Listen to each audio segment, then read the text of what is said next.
Hey, it's Chris from Outbound Terrain. Welcome to the channel. Hope you guys are doing okay. It's a sunny day here in Northern California, and gonna do some work here today. We're gonna swap out some rotors on the 2007 Jeep JK. New rotors. The old ones were warped, and when they're warped, what you notice is your brake pedal will kind of pulsate a little bit. So these were shot, and if you notice, you come up to a stop sign, you're doing this. Your rotors are warped. So let's show you how to change them. I'm not going to change the brake. Well, I am going to change the brake pads, but I'm going to just do the rotor swap out first. Hey, thanks for coming to the channel. Be sure to subscribe and hit the like button, or I don't like you button, whatever. Everybody says that. Stop saying that. Anyways, hey, let's get going. Now, I'm not going to waste your time with showing you how to take the wheels off and put it up on jacks. I figured if you're going to do a rotor change, you would know how to do that. So a lot of videos say, yeah, you take off the lug nuts and all this stuff. But anyways, so I'll get it up on jack stands. I'm going to get the axle elevated so I can both wheels off the ground. So what I'm just going to look at some suspension components. And we went wheeling a while back, and I always check my nuts and bolts under there to make sure everything's tight. But you know, when you do that, you get it up on, before you even do any of that, just block the rear wheels. Highly advisable. Okay, this is what we're going to do. Here's the old rotors. Here's the old setup right here. Here's the caliper. This is going to have to come off, and there's a bracket behind here that bolts of the caliper that's going to have to come off too. No big deal. We'll do that. We'll take our time. These are warped, which means they're kind of like this. So that was giving me the pulsating brake pedal. It wasn't a good feeling at all. Okay, what we need to do is get this caliper off, and there's a bracket behind there so we can get the rotor off. Okay, so what I would do first before I try to take the caliper off is there's pressure, you know, on the brake pads from your fluid reservoir up there. So I'm going to do this. I normally wouldn't do this. I'm just going to take a screwdriver and stick it in here. Just stick it in there. Get some of that pressure off. See that piston kind of moving a little bit?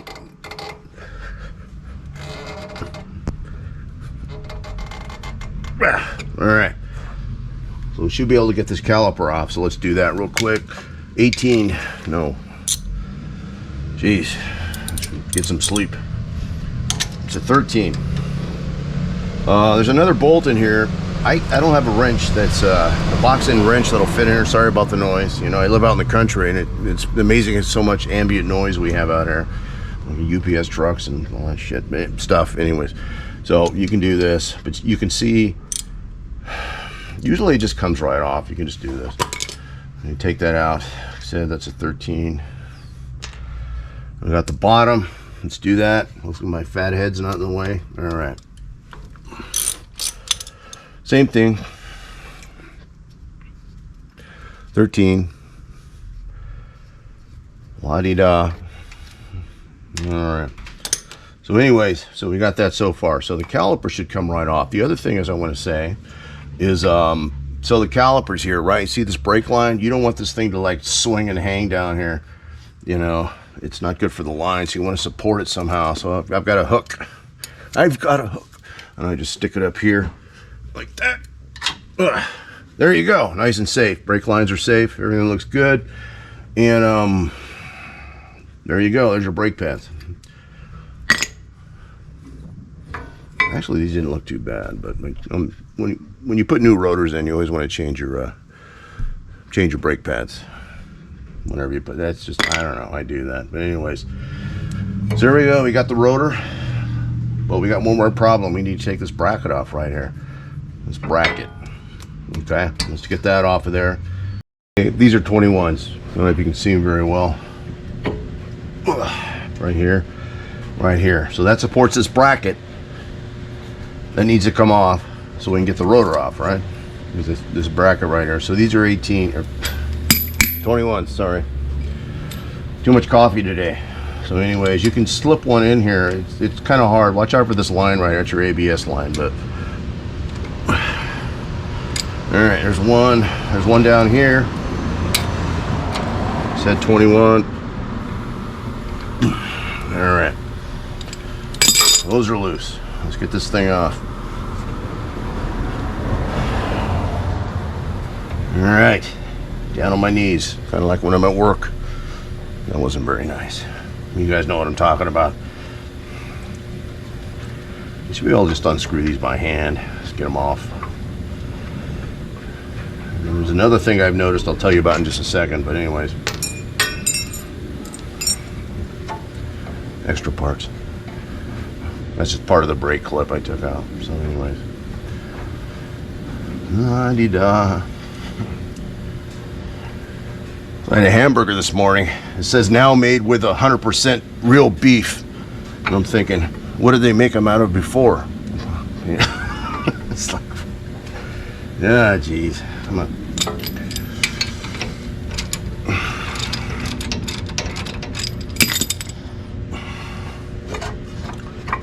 All right, there we go. Oh, there we go. So that's the bracket right there, right? So that has to come off. And what I usually do when I do this, see these journals right here, this is where the brake pad slides on this side. This side it doesn't slide, but it pushes in this way. So you want to make sure those are nice and clean. Well, you're going to put new clips in anyway. If you're doing brakes, those are going to be new clips. But anyways, so that's off. Hallelujah. And the other thing, see all this grease right here? What do you think that is? Come on. It's the axle tube seal. So the axle tube, oh, here, you know, here's my front shaft, is in the differential right there, and it's two seals that sit. If you can see me, two seals that sit in there. When they fail, all that fluid will come down, all that grease and oil will come down here and bleed out, which is what it's doing now. So eventually, I'm gonna have to pull out the axle seals all the way out and change those seals on the inside, which is hard because you got to pull the, you know, the differential carrier out and all that. It's a lot of fun. We'll talk about this some other time. But anyways, so far so good. Yep. So that's it for that. Let's just pull this right off. Bingo. So that wasn't too bad, was it? It's pretty easy to do. A lot of times I'll get brake cleaner before I do all this and just kind of just go over it and just spray it with some brake cleaner, clean it up. But for the brevity of the video, I just want to make it quick and dirty. I think we did okay. So let me show you a comparison of the old rotors and the new rotors I got. A little bit of a difference. So obviously on the bright side is the old rotor, and this is the new one.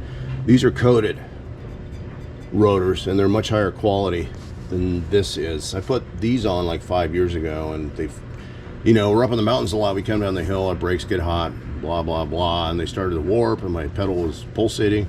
So that's why I'm doing all this. But I think I told you that. But anyways, these new ones are nice. We're going to pop those on there and wrap it up. So anyways guys, that's the new rotor. It's on there right now. You just got to put the bracket on and the caliper. That's about it. Rinse and repeat on the other side. What else? That's about it, man. I'm not going to bore you with the rest of the stuff. I know you guys can do this. You're professionals, right? Anyways, not that hard to do. Let's just put it all back together. If you're going to change your brake pads out, now's the perfect time to do it. Whenever you get new rotors, I'd always change brake pads, by the way. Good thing to do. Anyway, so hey guys, that's going to be it. It's going to pretty much wrap it up here. I didn't want to bore you with all the redundancies and everything. Now, see how simple that was? I don't think you guys will have any problem doing it. It's pretty easy. But what else? Like I said, I'm going to put new pads in, wherever they are. So I'll put some new pads in. And clean it up a little bit, and that'll be it. So I'm gonna wrap it up. I try not to waste your guys' time with, like I said, redundant stuff. I mean, you know, if I took it off, I'm sure you could figure out how to put it back on. That's just a quick and dirty view, you know, calipers, bracket, and rotor, and reverse. So anyways, you guys have a good day. It's Chris from Outbound Terrain. Be sure to subscribe, like I said before. And I really appreciate it. It'll help me out, okay? You take care of yourselves, and I will see you on the next video.